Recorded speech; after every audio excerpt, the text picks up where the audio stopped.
Happy Thanksgiving and welcome back. Today I bring you a highly anticipated episode on the topic of rebating and inducements. In short, anti-rebating laws were enacted to combat unfair and discriminatory sales practices and to level the playing field for agents. Rebates are also known as kickbacks, incentives, discounts, or other kinds of inducements that convince the policyholder to buy something in return for something else of value. Rebating is, of course, well known in many industries outside of insurance. It's offered by manufacturers and distributors.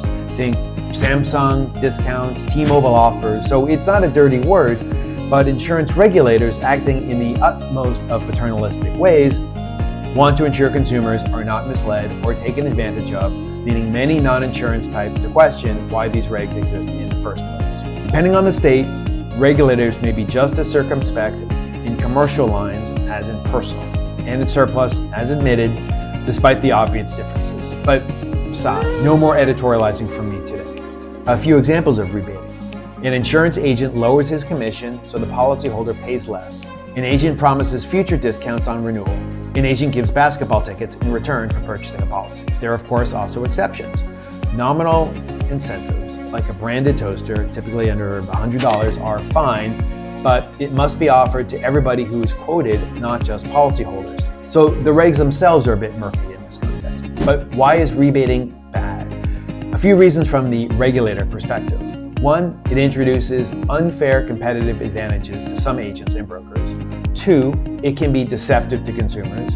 Three, it can lead to price discrimination, a big no-no with state regulators, as this could then lead to filed rates getting a second look.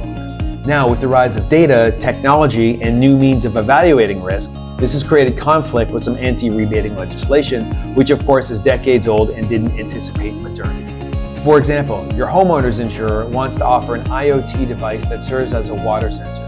It's a no-brainer for prevention mitigation in gaining data about the risk, yielding new insight. But this has to be offered equitably and in a non-discriminatory manner. It can be addressed in three ways. Policy language can reflect this. Some states have discussed carve-outs for value-added products that relate to the policy. The insurer offers the good or the service separately from the policy. And finally, some states have introduced sandboxes or safe harbors for experimentation. But it's murky, and insurers are inherently conservative, leading many to leave it alone until there's clarity. The sausage will take a while to make, but the NAIC approved the model law in 2020, so time to watch the paint dry as state legislators contemplate the language and hopefully act. Some already have. This opens the door for many tech-enabled MGAs and non-risk-bearing insurtechs to offer compelling solutions that blend policy cover with loss control and insight. At My Trucking MGA, we required and offered 100% subsidized telematics devices to unprecedented benefits. The nugget for today: now is the time to lean in and blend coverage with risk mitigation and insight.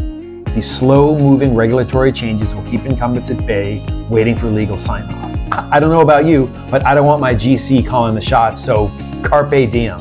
If this resonates with you or you're interested in learning more, I'd love to talk. That's it for today, and stay tuned for Hot Bite number 10 coming soon. Please like, share, and follow.